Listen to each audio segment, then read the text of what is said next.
So, Laurie Holland is many things: a therapist, a coach, a holistic integrative healer, and she founded Healthy Holistics.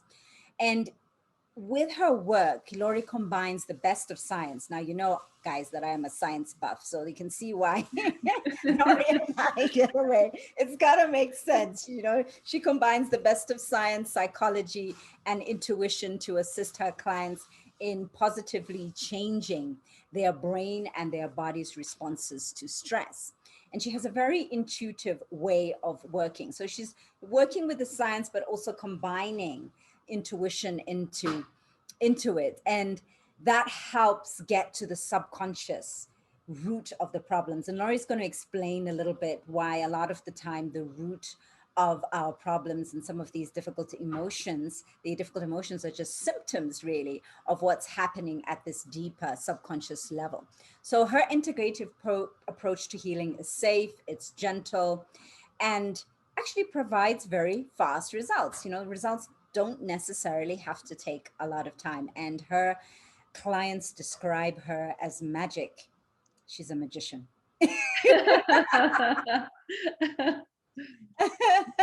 So, welcome, Laurie. I just want you to share how you became a wellness expert. I know a little bit of your story, and I found it very intriguing. And what has been, you know, some of your first journeys with dealing with negative emotions and how they impacted your health, and how did you deal with them positively? Yeah.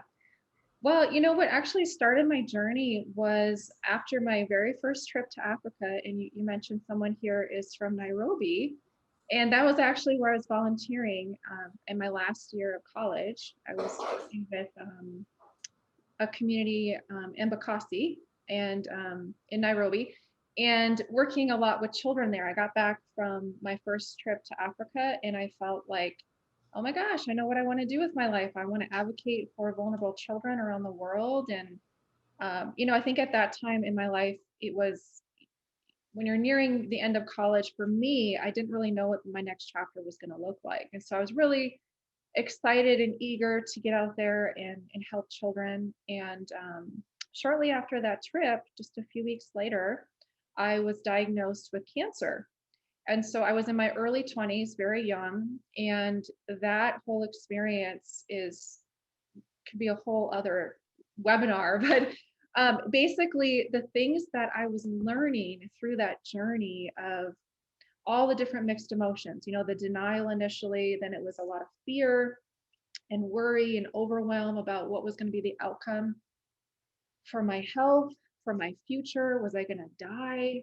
All of those things that were going through my mind and really weighing on my body.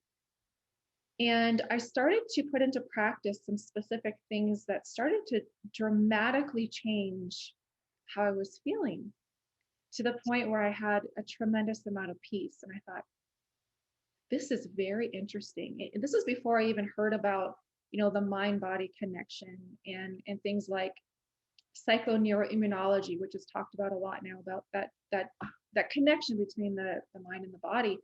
So I was experiencing firsthand the direct link between my mind and my body and my spirit. And from that point on, I was just hungry and thirsty to learn all I could about each and every one of those. And so the first thing I did, and so just to make a long story short about the cancer, I am cancer free. They were able to, you know, catch the cancer at the very beginning stages. So I'm very fortunate with that. But it really woke me up to just had a super deep desire to go deeper and understand how is that how can we actually change how our body responds to these stressors that are external. How can we change internally to create a sense of peace and maybe even promote healing. um, so that's what set me on my path. And I initially started to work more on the physical level. I was training people at the gym. I was a personal trainer and training people to empower their bodies and fortify their bodies. And From then, I went on to get my master's in counseling and learning in understanding more about the mind and emotions. And after that, a series of other certifications and training focusing on anxiety and trauma. I went to Lusaka, Zambia, 3 different times. I was working with children there in the compound called Nombe, which Tawani is very familiar with, and did some expressive arts therapy and grief workshops with the children there. And over the years, accumulating all these different tools and trainings, I developed a system that has produced significant results in not just the minds, but the bodies as well of my clients. So I'm very passionate about this work. I've seen miraculous things happen, and I'm excited to share with you guys a very simple tool that you can use to reduce emotional stress and why emotions are so significant to pay attention to in our overall health and well-being. So that's what the topic is today, is how do we release those difficult emotions? Thanks, Laurie. And, we've been talking about, difficult emotions, negative emotions. I would like you to help expand our repertoire. And what exactly are we talking about when, at least from your point of view, what are the difficult emotions, or what are the difficult emotions that you see in your practice? I know you described some of them in your example of going through cancer. There was fear. I can imagine that fear would have been one of them, and maybe even depression. What's happening? I'm so young, and yet I've been diagnosed with cancer. But yeah, give us some perspective. Yeah, I would actually, I'll go ahead and share my screen if that's okay, because I actually have a number of slides that get Oh, into go that. ahead. I love Okay. slides. Okay, great. Okay, can you see that okay? Okay, perfect. Okay, so I'm trying to click over to the next slide here. Okay, so the topic, so some of the things that we're going to go over today are talking about different stressors. I would also like to teach you some of the science behind emotions and what are emotions exactly and where do they come from and how do we get rid of them? Why do we get triggered? What are triggers? Why do we get triggered? And a little bit about the mind body connection and where some of these emotions actually might manifest physically in our bodies, and how to get unstuck, how to release some of those emotions, how to free up some space and reduce the burden of stress on our minds and bodies. So just a little bit about me. I mentioned a little bit earlier. I'm also a licensed clinical counselor. I specialize in stress and anxiety and trauma, and I have a very holistic approach to physical and mental health. And like I mentioned before, I'm very passionate about empowering others to just to break free from the heaviness, the things that weigh people down. So, okay, so let's get into a little bit of, some primary stressors. So when we have stress, it can feel sometimes like we're carrying this heavy backpack, like you see in the image there. This guy is like going uphill, carrying this heavy baggage of, it weighs him down. It's weighing us down. These stressors weigh us down. What are some examples of some of the stressors? So anger, frustration, sadness, overwhelm, anxiety, depression, those are what I would call difficult emotions. They're difficult to feel in our body. We have other emotions that are very easy to feel, right? Like joy and happiness and just feeling a sense of contentment, of peace. Those are easy to feel emotions. And I'm going to talk a little bit in a little bit. I'm going to actually touch on emotions, the whole wide range of emotions, and how none of them are bad in and of themselves. We're going to talk about why. Strained relationships. This is a very common one, having any type of strained relationship, not just with an intimate partner. It could also be strained relationships with a parent or a guardian or a son, a daughter, maybe in the workplace, your boss or employees or colleagues. Unexplained aches and pains. This is actually far more common than you might think. Over 90% of unexplained aches and pains have an emotional component. We're going to talk about that a little bit today too. Difficulty with sleep. This comes hand in hand oftentimes with stress. Either difficulty falling asleep, difficulty staying asleep, maybe sleeping too much. Those are some common themes with carrying a lot of heaviness. Here's another one. Do you resonate with this? Does anybody out there resonate with this? Giving too much to everybody around you and having very little left at the end of the day for yourself. Basically putting everybody else before yourself. And maybe even feeling guilt if you put yourself first. Anxiety, panic attacks, there's a number of different things that we could be carrying that's weighing us down. And so I'm just curious if you guys are open to commenting, just curious to see if you would rate like the amount of heaviness, the stress that you're carrying on a scale of 0 to 10, how would you rate that? How heavy is your backpack? 0 is like light as a feather. I have no stressors. I'm totally carefree. And 10 is it feels like you're drowning in stress. So be curious to hear from you guys if you want to comment.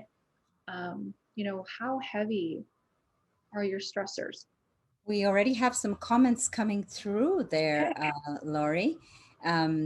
People are already resonating with overwhelm, difficulty in sleeping right now.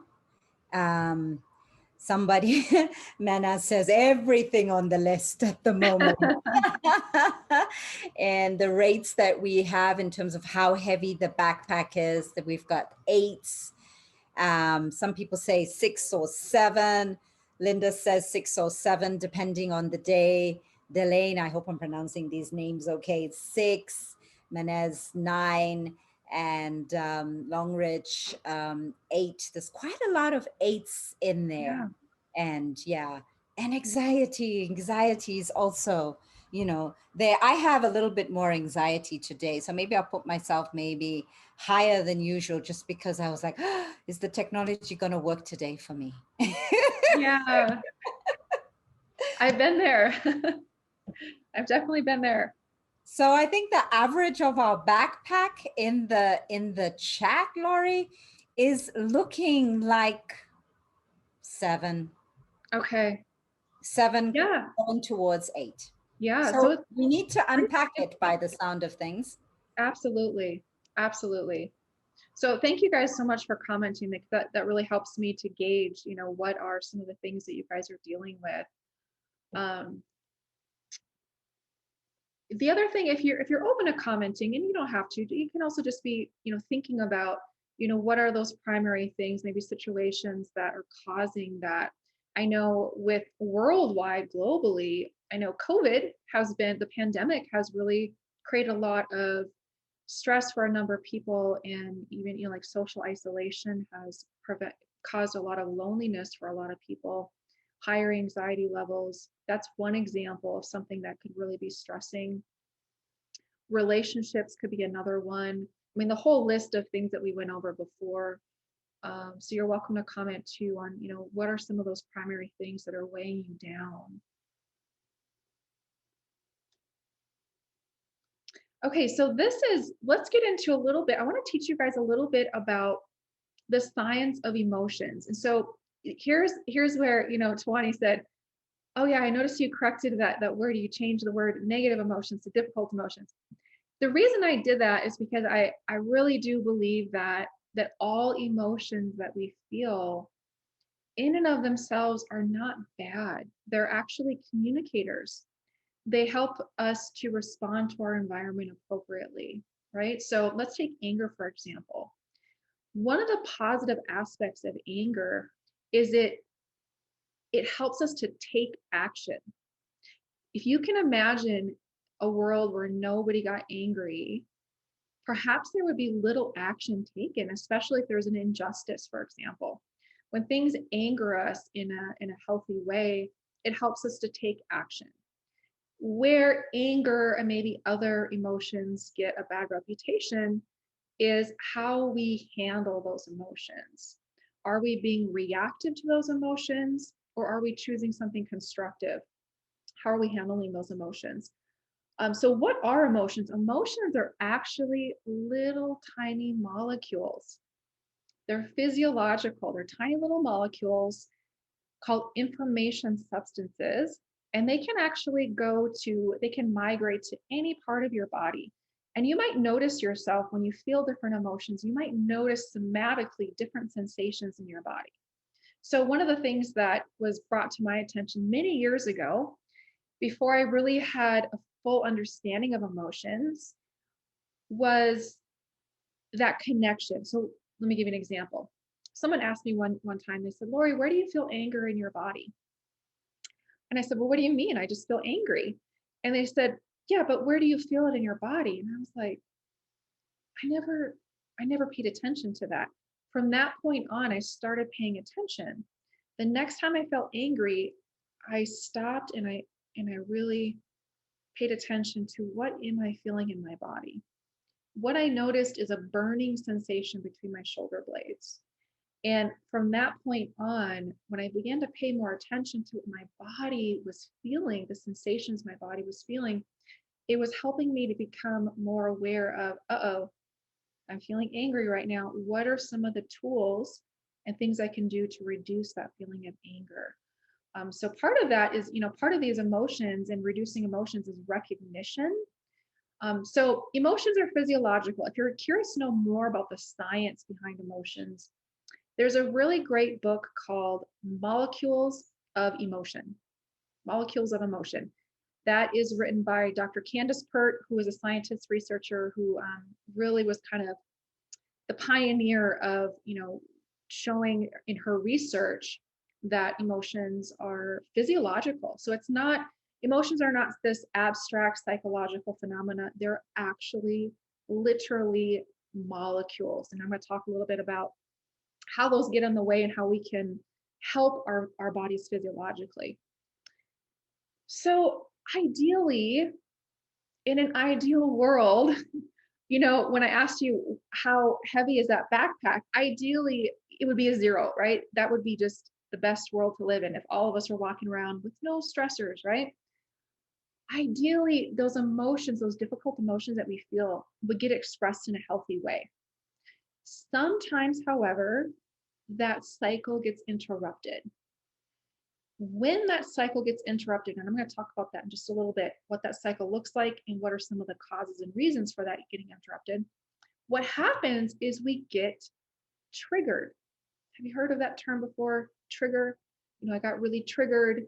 It can feel sometimes like an emotion just snaps on. It gets provoked. It gets like stimulated significantly, where sometimes it can feel like we feel this intense emotion out of nowhere.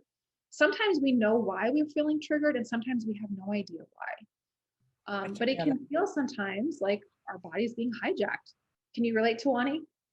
Yes, I can so relate. And then pointing fingers at why did you do that, you know, but it's because you did that or because that happened. That's why I'm feeling like this. I can relate to that. Absolutely. Absolutely. And again, going back to what I just mentioned before about the sensations in your body, some of us will feel, like I said before, where did I feel anger in my body? For me, it's burning sensation between my shoulder blades.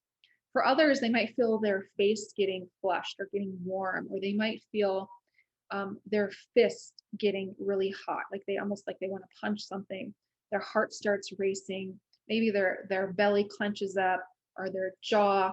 We all feel certain types of sensations in our body with different emotions. So we get triggered. That is what's really unpleasant, right? When there's things in our external world that kind of push our buttons and they trigger us. So here is what ideally in a healthy emotional cycle happens, okay? So we're going to take anger again as an example. So there's an angry face there. We're going to call that the anger, emotion of anger, okay? So When we feel that sensation, there's a chemistry. There's a certain chemistry. Anger feels different than sadness. That feels different than overwhelm. That feels different than anxiety. They all have a different type of chemistry. Let's take anger, for example. In a healthy emotional cycle, we feel the anger, we process the emotion. What does that mean exactly?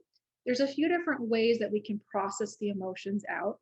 One of them sometimes is just simply saying, I feel angry, validating that we feel that way. Sometimes that's enough for the anger to go on its merry way.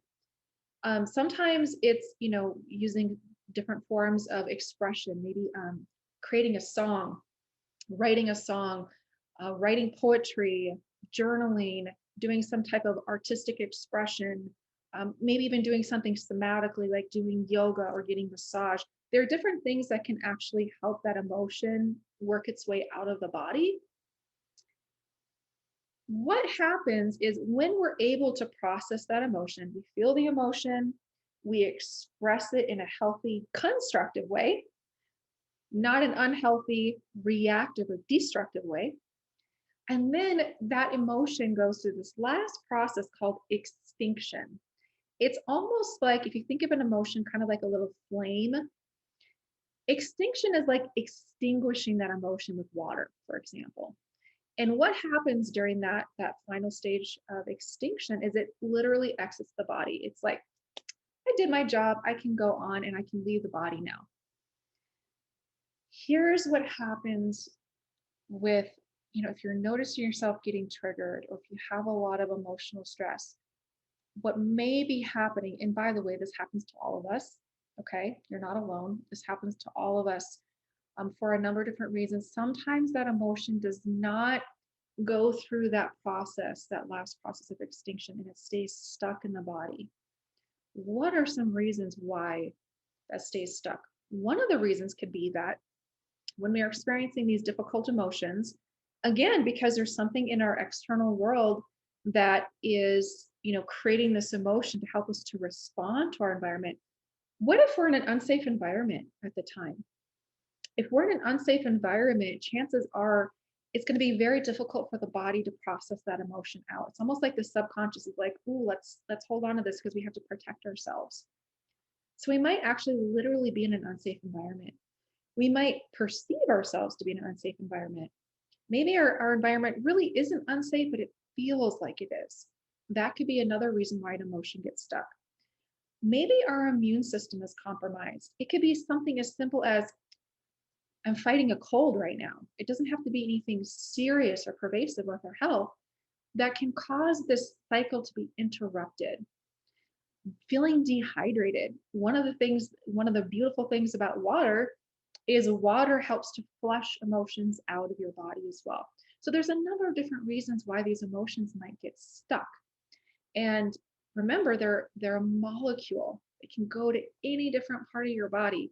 And what happens if they get stuck? Then they can get triggered. That's when you feel the same emotion over and over again. It might be something like maybe what created the anger in the first place goes all the way back to when you're 5 years old. When you first experienced that emotion of anger and it got stuck in the body all the way back at age 5, there could be something 20 years later that happens that kind of sort of reminds your subconscious, which we're going to talk about in a minute, of the original event that caused that emotion, and it's going to re-trigger that emotion. And it's when we experience that emotion over and over again, it puts a tremendous amount of stress on our system, right? Which, just given the scales that you guys have shared, an 8, a 6, a 7, a 6, a 9, an 8, I mean, we're re-experiencing these emotions over and over again. So what is the goal? Our goal is to get these emotions out of the body, to get them out of the body, to get them through that final process called extinction, to get them up and out of the body. I'm going to teach you a tool, one way that you can begin to do that, okay? Just want to pause here for a moment and just kind of check in with you, Tawny. Are there any comments or questions that you have so far, or anything that's come up from the audience, that any comments or questions so far? Yes, yes. I think a lot of people are relating to being triggered for sure. And particularly about the with the emotion of anger, just feeling the injustice of anger as well. Yeah. Okay. So let's get to the next part. So my question to you guys is what have you tried? What have you tried that may have actually worked for you? It may not have actually gotten rid of, the emotional stress completely, but maybe what are some of the things that actually help you? I'm really curious to hear some of the things that really help you. Here are some examples. This is by no means all of the things under the sun. There are so many different things that help us, right? But these are some common things. So, seeking medical advice, maybe even medication from a doctor, nutrition, maybe seeking the help from a nutritional professional in identifying what might be happening in our bodies that are contributing to these difficult feelings. Talk therapy, going to a talk therapist. And I've gone to a talk therapist myself in the past, and it's been really helpful in identifying, what are some of the patterns that I've been exhibiting behaviorally that they're not really serving me.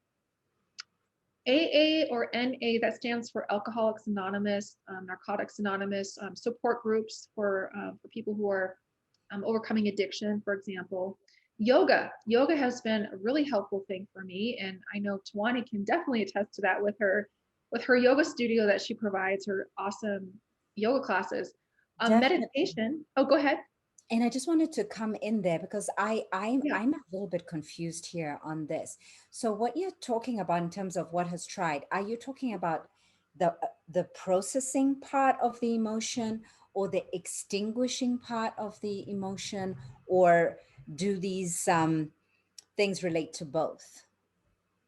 That's a great question. I think it can relate to both, and I think that I don't want to make any assumptions right now, but I think for a lot of people, that concept of extinguishing emotions is usually pretty new for them, and so I think that my question is: are these some of the things that you've tried to reduce stress, reduce emotional stress? Are these some of the things? What are some of the things that you have tried in that's been helpful to reduce stress, emotional stress? Does that clarify your question, Tawani? Yes, yes, yes, it does. And in fact, we've got lots of responses in the chat, lots of interesting things. Yoga is coming up, but then I guess this is a yoga page. There's meditation, which is coming up. Chanting is also coming up. And I like Udi says, going for a walk, Oh yeah. talking with a friend, having one's favorite food or beverage, body, energy work, time alone, going, just getting outside Yeah. Those are and some of my, go ahead. prayer, journaling, Yes, nutrition. So, yes, we've got lots of overlaps here. that's great. Dance. Someone says dance. I can relate to dance. There's dance, Oh yes, me too. playing music. So, these are some of the things that people are coming up with. Yeah, so these are all excellent. That there's so many different things out there, and some tools work for certain situations, and then at other times, the same tool that worked for us maybe for this specific situation may not work for us for this specific situation. I know one of the things that's been most helpful for me is exercise, and doing daily exercise or consistent exercise, getting outside, going for a walk. It's been really, really helpful for me. So thank you guys for sharing those thoughts and ideas. My other question is there anything that you've tried that you were hoping would work but didn't quite reduce the stress the way that you anticipated? I'm curious if there's something that you've tried that you were hoping that would work and maybe didn't work so much. Um, so So the next thing I want to share is we're going to go over just a couple of myths about just healing emotions specifically. The first myth is, you can just make the stress go away by deciding, There are some people that say, well, if I just don't think about it, it'll just go away on its own. If I don't think about it, it'll go away on its own. And I'm not saying that never works. However, I've seen it fail repeatedly, because what I'm about to share with you a little bit more in the differences in our different, the subconscious versus the conscious thinking brain, our emotions are not, they're not logical. They're part of our subconscious brain and our subconscious mind, and just deciding with our what's called the prefrontal cortex, our conscious thinking brain, that doesn't always get the emotions out of the body. In fact, oftentimes it does not do that. So just deciding like, oh, I'm just not going to think about it, it'll go away, it's on its own, oftentimes doesn't work. And secondly, time heals all wounds. Now, I want to clarify this myth, because I think time can provide the space for healing wounds, but just giving time to get over something, that doesn't work very often either. In fact, I've worked with a number of adults, even in their 70s, and who've had, things going all the way back to their childhood that was still haunting them, that was still pervasive, and was still causing so much stress in their minds and bodies. So even, 50, 60, 70 years later, that time did not heal those emotional wounds. And we're going to talk about why that is. So the first thing is, emotions, they reside in the subconscious brain. So if we think about, I love using the analogy of the iceberg and visually seeing the iceberg, because to me, it's really helpful to recognize that there are things above the surface, just like the tip of the iceberg. There are things above the surface that you can see, that you can recognize, you can acknowledge. That's generally at what we call the conscious thinking part of our brain. We can see it. Emotions are part of our subconscious, which sometimes can be slightly below the surface. We might be able to actually kind of look below the water and be able to see certain things. And there might be some emotions that are very, very deep that we don't see right away. And that's where those things can really put stress on our health. So let's take a look at the different parts of our brain quickly here. So I mentioned the prefrontal cortex here, right? So if you look at the blue column there, it says the neocortex. That's the part of the brain that can problem solve and create solutions. And it's very logical and it's very reasoning. The middle section that you see there, the orange column, the subconscious, that's where the emotions are. The emotions are not logical. They're felt in a very different, they're felt. They're not thought, they're felt. They're in the body. Remember, they're molecules that are in the body.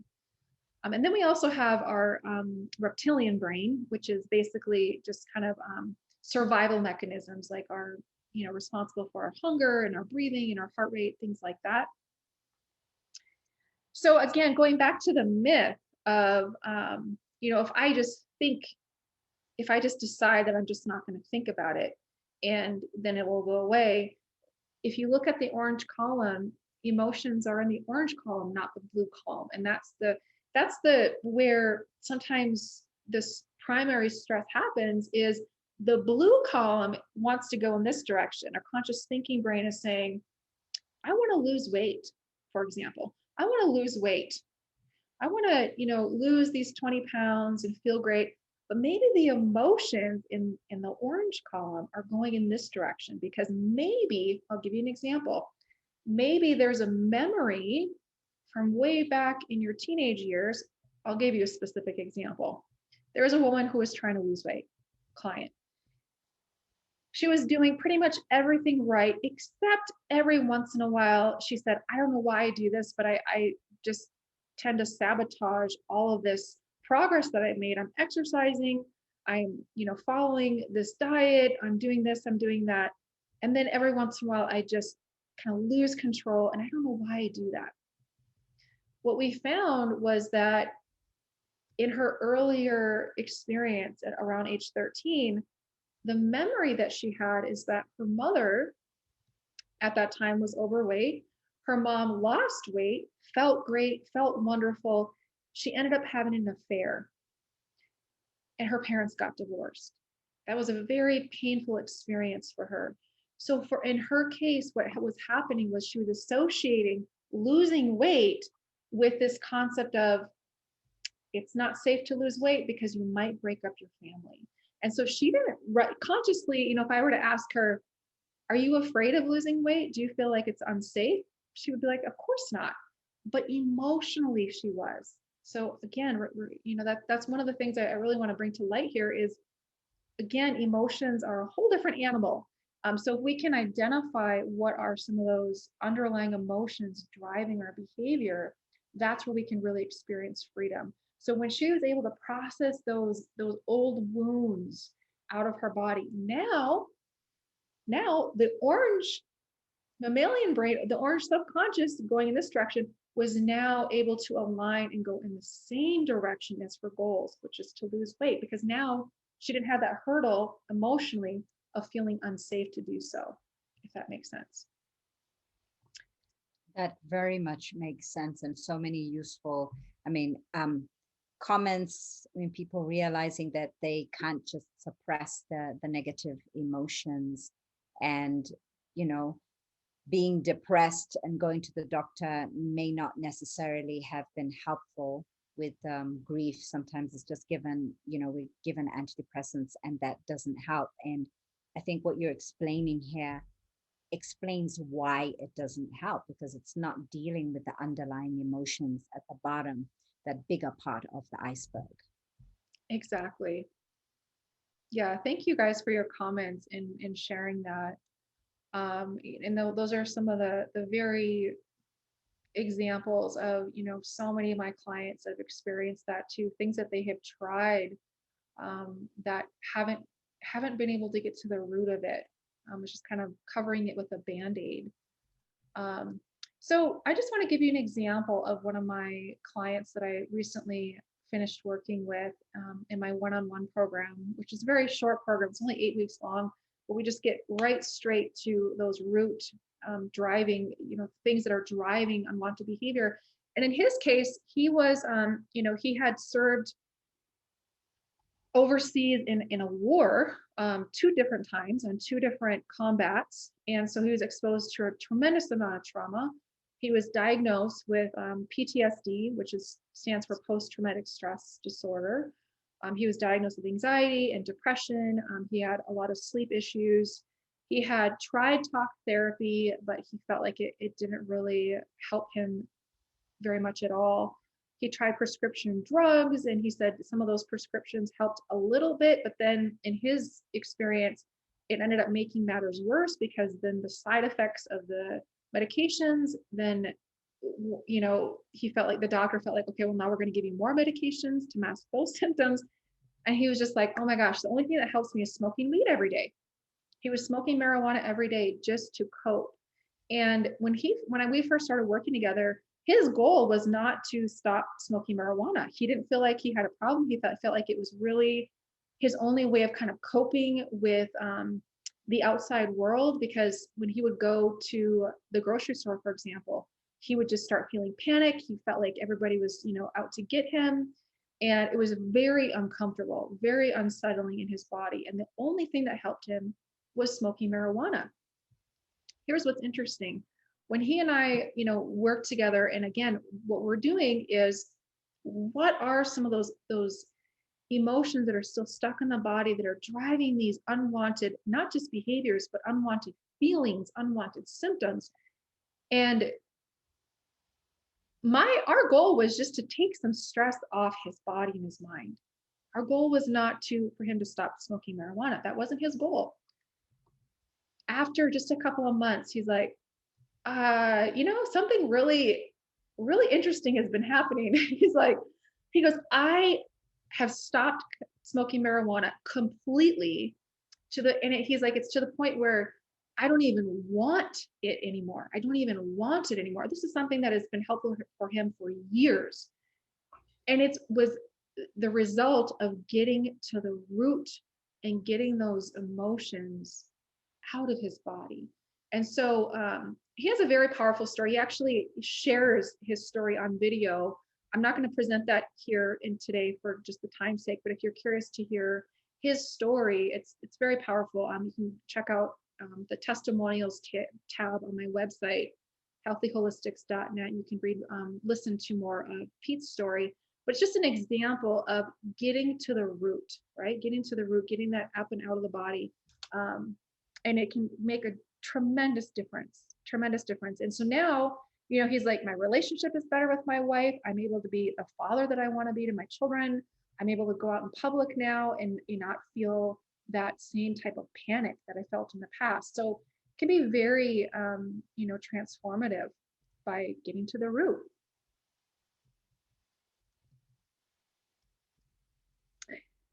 So next, I want to just present a little bit on the mind-body connection. Now, this is, I go a lot deeper into this in my course called Finding Freedom, but I want to kind of give you guys just a quick little overview of the concept of what's called the issues in the tissues. And going back to what I shared earlier about emotions literally being in the body, they can actually cause physical manifestations. So here's an example of the liver. We're going to take a look at the liver.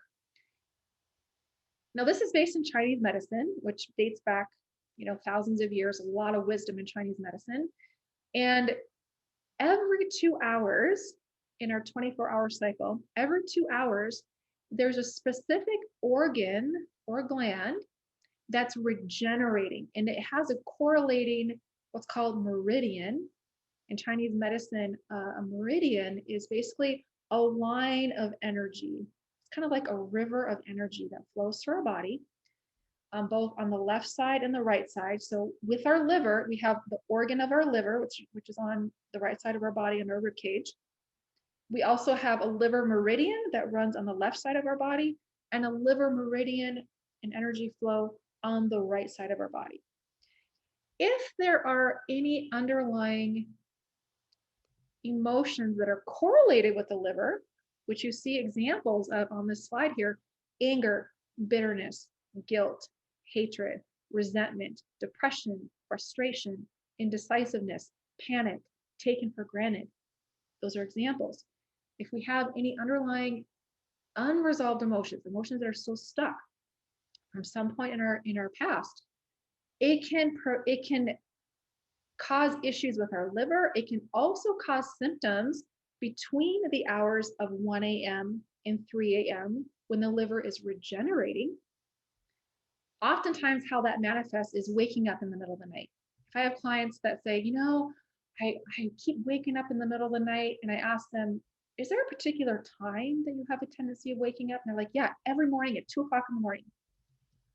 I'm always curious to know, are there any underlying anger, or frustration, or bitterness issues that might be causing their system to be disrupted? Now, what's also interesting, this is stuff that I just absolutely love. I love Chinese medicine. I think there's so much wisdom. If you look here, there's also correlating muscle groups. So with the liver and those anger type of emotions, there are specific muscle groups. The pectoralis major, right here in the chest area, as well as the rhomboid, which guess where I felt the burning sensation is right there between my shoulder blades, right? When I feel angry. When we have these unresolved emotions, it can also leave our body, those specific muscle groups, more prone to injury as well. So my question to you, and this is just one example, we're just talking about the liver here. And like I said, in my course, we get into all of the different meridians, all of the different organs and glands, all of the different emotions, and finding those patterns and connections that are pertinent to you and your health and well-being. But ask yourself, if you're waking up between 1 a.m. and 3 a.m., do you have any of these other symptoms? Do you have headaches? Do you have discomfort in your right shoulder? Do you have discomfort between the shoulder blades? Do you have any liver issues? Are there any discomfort in those particular muscles? So it's very, very fascinating to notice how these emotions can can impact our physical health. There's a question here, Yeah. Laurie, as could that also wake you up? For example, if you were sleeping and then you woke up at these particular times, it could mean, I mean, I generally wake up, funny enough, between 1 and 3 a.m. to use the bathroom. Yes, those so having those unresolved emotions, that's exactly what can happen is we'll wake up. We'll wake up between those hours. Or we might have so in the 24-hour cycle, and I'm not going to go over all those meridians and organs and glands in today's teaching because there's just not enough time. But let's say there's something that happened, let's say, like the bladder, for example, that regenerates between 3 p.m. and 5 p.m. Maybe there are certain symptoms that you experience between those hours every day.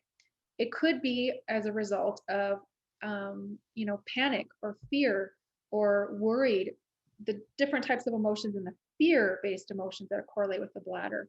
All of those things can kind of be more pervasive during that 2-hour window. So if you're, to answer your question, Tawani, if someone is waking up in the middle of the night and going to the bathroom may or may not be emotional. It could just be that, you drink a lot of fluids that day and you have to wake up at some point in the evening to go to the bathroom, right? But if you're waking up on a regular basis between those hours, that's always something that I take a look at. It's very, very common. Does that answer your question, Tawani? Yeah, that's great. This is so interesting. And I just wanted to say, if you would like to find out more, you'll find a lot of this information in the course that Laurie's going to mention at the end. And we've got about 5 more minutes. So if you want to put your questions in the group, and I have offered to send the slides out. So if you want to put your email address, whether you're watching live or recorded, you can still put your email address in the chat or directly to me on the Kachuta Yoga page, and I'll sweet talk Laurie to get those slides to you. So this is just an example of a meridian. So I mentioned the lines of energy. This is what's the gallbladder meridian, and that's the line of energy for the gallbladder, which regenerates between 11 p.m. and 1 a.m. And just one more meridian I wanted to go over, because this is a pretty common one as well. The lung meridian and the lungs. Waking up between 3 and 5 a.m. can oftentimes indicate grief. And, there's so many times where I've worked with clients who have grief, maybe even from many years ago. And it doesn't necessarily have to be the death of a loved one. It could be the loss of anything. It could be the loss of a relationship that could still be, feeling the sense of grief in the body, and that's waking the person up. And it could be years later, and all of a sudden, you're waking up between 3 and 5 a.m. We're like, that happened 20 years ago. So just know that, these things can try to get our attention. And if we're paying attention, there's a lot of wisdom in that. So the key is getting to the root, right? Get to the root of it. And, one of the examples I have here with one of my clients who I worked one-on-one with as well, she tried all these, she had a lot of GI issues, gastrointestinal issues, a lot of digestive issues. She visited a lot of doctors and specialists, and she had colonoscopy. She changed her diet. She did all these different things. And after just 2 sessions in, identifying if there are emotional components to those GI issues, she had significant relief. And, she shared with me that she was like a different person as a result of getting that stuff out of the body. Because here's the thing, when you were talking about that heavy backpack that we're carrying, right? And so some of you guys said, it feels like an 8. It feels like a 9. It's heavy. Sometimes just one of those emotions can be so heavy and taking up so much space. By just releasing that one emotion, it can take a tremendous amount of space and heaviness off your mind and body. So we can never underestimate the power of these emotions and the significant relief that we can experience by releasing them. So I want to quickly get into the tool that I want to teach you guys. Okay, so it's called the Feel Better Fast technique. And this is something I developed as a result of working with children in the schools. I worked as a clinician with children and adolescents for over 15 years. And then I had a private practice where I was working with adults. And one day, this is maybe 4 years ago or so, this little boy, and he was just really having a difficult time. And he was crying, and he just, it was very difficult for me to calm him down to get him back into the classroom. So I brought him back to my office, and I had learned so many different tools and techniques over the course of the years that I've been a clinician. And I tried a couple of things just intuitively on the spot. I'm like, what if I combine this with this with this and just see what happens? In a very short amount of time, within 5 or 10 minutes, his affect completely changed. He was so much more calm, to the point where he on his own was like, okay, I'm ready to go back to class now. And I thought, wow, that was a really big improvement.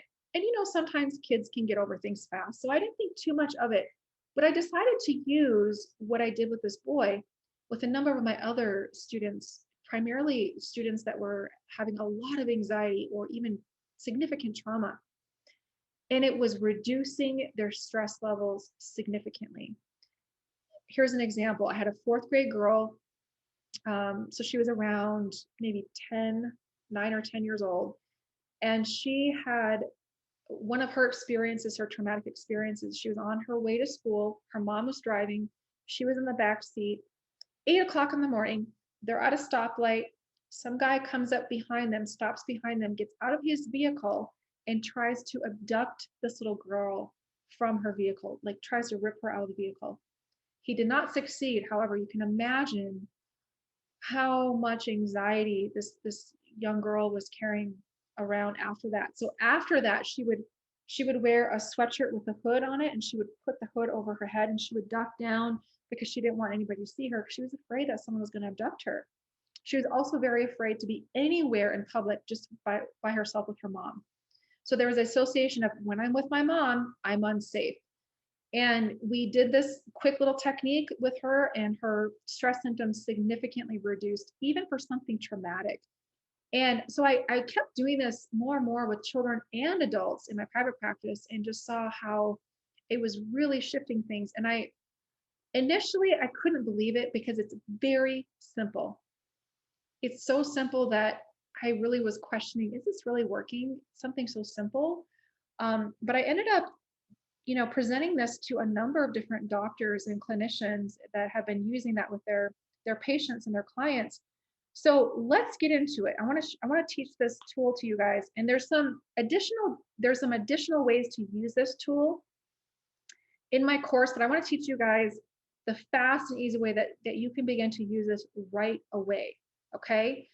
So the Feel Better Fast technique is simple. Let's just give you an example. Whatever is stressing you out, even if you cannot identify what is stressing you out, you just feel stress. You feel emotions. You feel, even if you can't identify the emotion that you're feeling, this tool can help. Here's what you do. Let me explain it a little bit.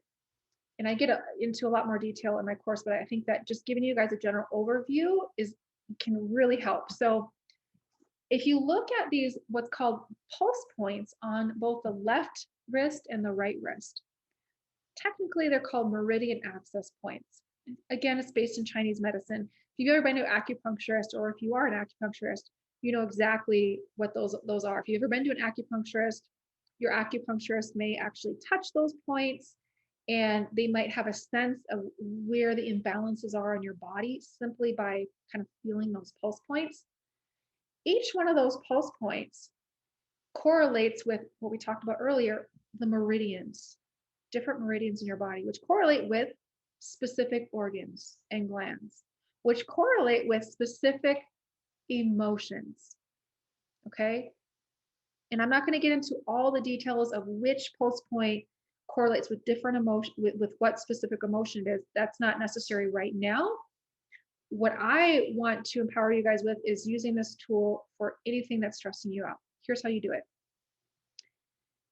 You simply start by touching all 4 of those pulse points on the inside of the wrist, right? So you start with kind of that odd point that's just right above the wrist. It's kind of that meaty part of your hand. And then you drop the other 3 fingers down that go right below the wrist. This one goes right above the wrist, okay? So you start by touching all of those pulse points. And then you place the hand across the forehead. Laurie, can I just ask you to Yeah. stop the screen Oh, share so sure. that we could see it a little bit larger and we can see Yeah. how Yeah. it's working for you? Yeah. So the pulse points are, if you just start with your middle ring and pinky finger right where the wrist bends there, lining that up, and then place your pointer finger at that odd point that's just right above the wrist there, kind of on that meaty part of your hand. You can start with either your left or your right. It doesn't matter which wrist you start with.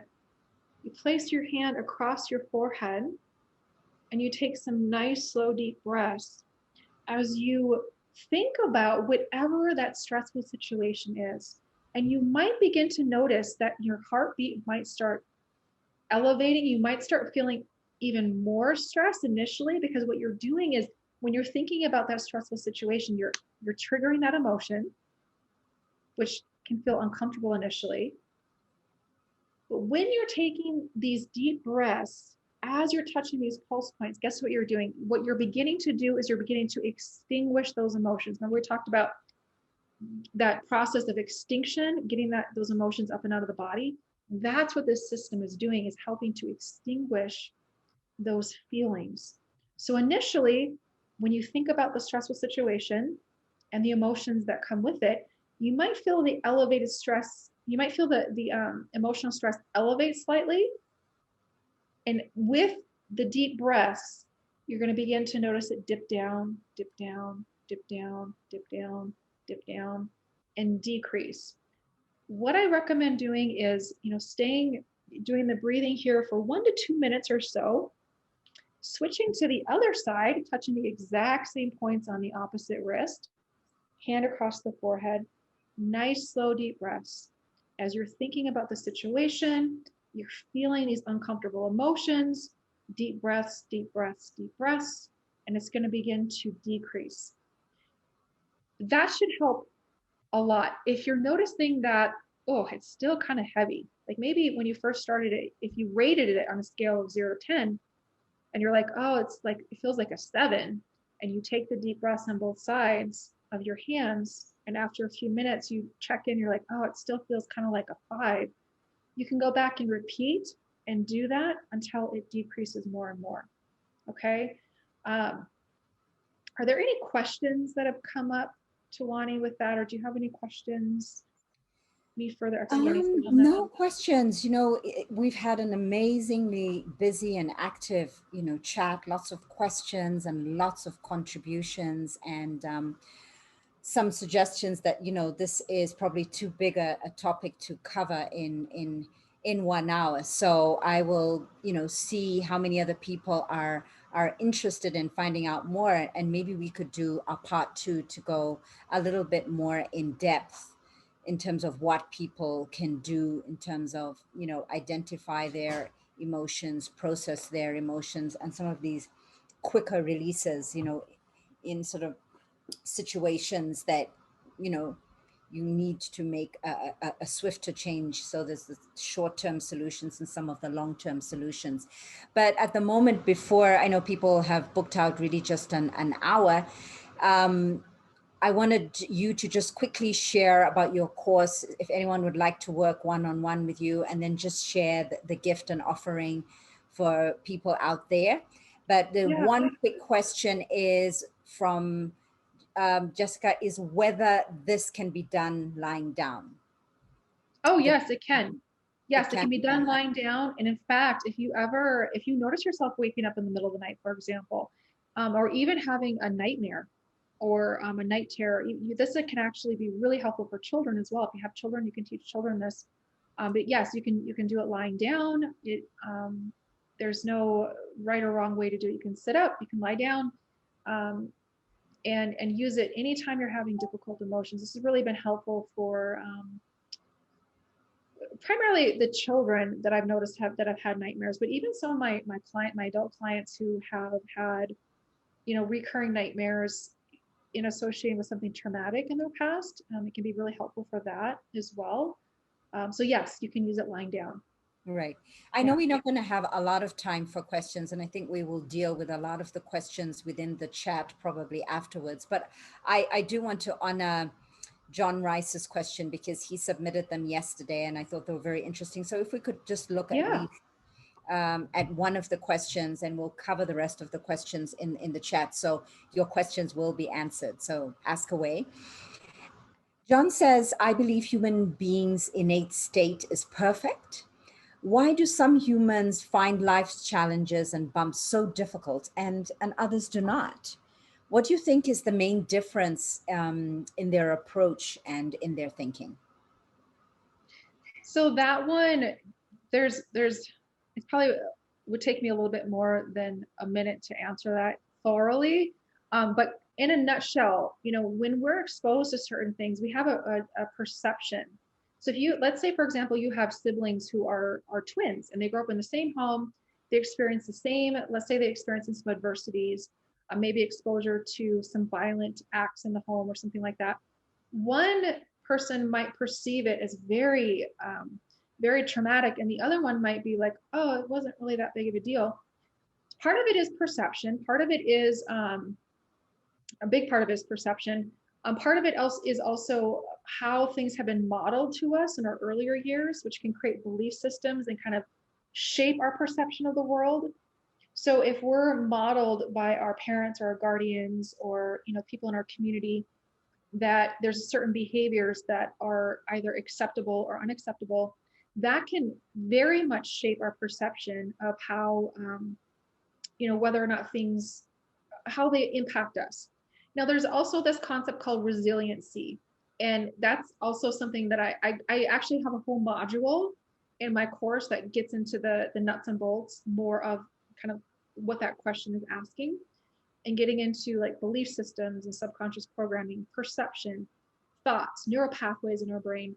But to kind of quickly make a long story short with that one is whatever we're perceiving to be true, we oftentimes have an emotional reaction.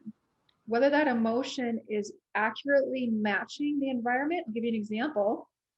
There was one day I was sitting on my bed, and in the corner of my eye, I saw a spider.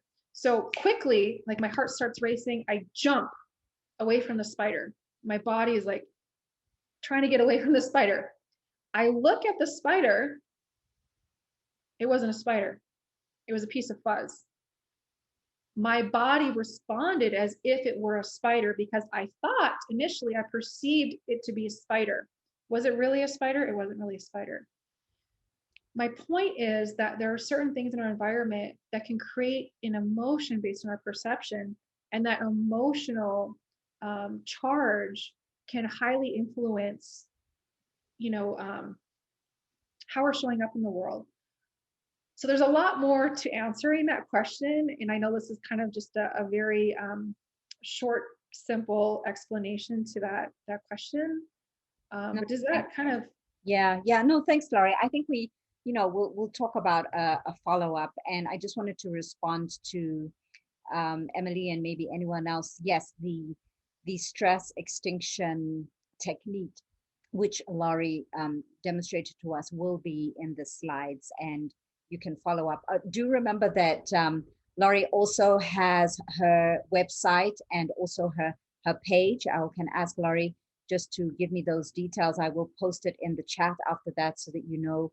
She has lots of very interesting information on how to release stress, anxiety, guilt on her page, and also her private. There's also a private group. So there's the business page, and then there's a private group. So I'll put those links.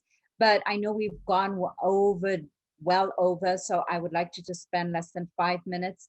Laurie, just give us some of the details of the course that you will be offering. I was privileged to take the prototype called Finding Stress, where I think there were about 6 modules or so, or at least Yeah. three. I mean, and everything that you touched in that course and in depth. So that might be something that some people may be interested in. Yeah. Yeah, so I'll include the link. I think I have the link in the chat box where you can actually sign up to get more information on that course when I launch it, which will be launching soon. I think it's healthyholistics.net/ finding freedom course pre-launch, something like that. You'll find it in the chat box there. In the course, I have a couple different ways of delivering that. Number one, just delivering all the content for those of you who just want to consume all the content and just start utilizing those things on your own. Very self-motivated. There will be a standalone course. There will also be the option for those of you who really benefit from group coaching and want to have more personal access to asking me questions individually during our group calls. That will be an option as well. So as we're working through each module, I'll be showing up every week on a kind of similar platform like Zoom, for example, to be able to answer any of your questions and having some group discussion as well. So for some people, they really resonate with that group discussion and you really kind of benefiting from that group dynamic. And for others, just want to consume all the information on their own. Those are two options for the course. And what's included, just kind of quick overview. We do talk a little bit more in depth on emotions. I kind of gave you a really quick overview here. There's only so much we can fit in 1 hour, but I get into more on emotions and triggers. We also talk about thoughts and in how different faulty beliefs and thoughts can create these different pathways in our brain that we can change, and how those neural pathways and those faulty beliefs and thoughts can produce these unwanted feelings. So how can we change our thoughts? So we get into thoughts and a lot more on that in module 2. Module 3, I get into a lot more of the nitty gritty with the Chinese medicine and the correlations between physical symptoms and unresolved emotions. That also includes a very personalized questionnaire where you get a report of where things are more likely, what different types of emotions are more likely to be hidden in your body, and what we can do about that. Fourthly, I get into going into more detail on the Feel Better Fast technique, as well as additional ways in which you can utilize that technique, the Feel Better Fast technique. In module 5, I present a number of additional tools. Tools to increase concentration and focus, to help you fall asleep at night, to help you wake up in the morning, to calm the nervous system, to reduce stress and anxiety. There's a number of different additional tools that I provide in module 5. And module 6 is just kind of an overview of everything that we've learned and a few additional takeaways. So that's kind of it in a nutshell. And for those of you who are interested in, perhaps getting some one-on-one for maybe some deeper emotional wounds that you kind of sense are there, that would be my Steps to Freedom program. And I offer free consultations. If you go to my website, healthyholistics.net, and just click on the link that says book a call, there's a consultation form right on my website that you can fill out. And then I'll get a notification that it was submitted, and then we'll schedule a free consultation call. So those are a few different resources. Thanks so much, Laurie. Thanks everybody for being part of it. You have Laurie's detail. Feel free to get in touch with me. She is on Facebook. And I just wanted to give a gift to everyone who has attended. Some of you may have done the challenge before. Maybe you want to do it again, but I am sharing the screen with this chakra challenge, which is in the Katuta Yoga online studio. And what you will see is that each of these emotions are attached to different chakras as well. And one way that we can help process some of these emotions is with yoga, and particular poses can help us process particular emotions. So this is the chakra challenge. It's valued at about $80. You get an overview of the challenge and the chakra systems. Day 1, we'll work with the root chakra. So we have a lot of fear issues here. The sacral chakra, this is where we have guilt issues. Solar plexus, anger issues can be here. Heart, we have grief issues. over here. Throat is, just feeling constricted, criticized, or and lack of vision maybe at the other. So if you're interested in doing this or doing it again, the link is in the chat. And if you would like to have more of this, then just get in touch with me and tell me which aspect was of particular interest to you, and we can see what we can do going forward. So thank you very much, everybody, for being part of this, and thank you so much, Laurie, for doing this. You're so welcome, Tawani. Thank you so much for having me. It's been fantastic. We will be in touch. You're not through with me. Until the next talk. All right. Bye, everybody. Namaste. Bye.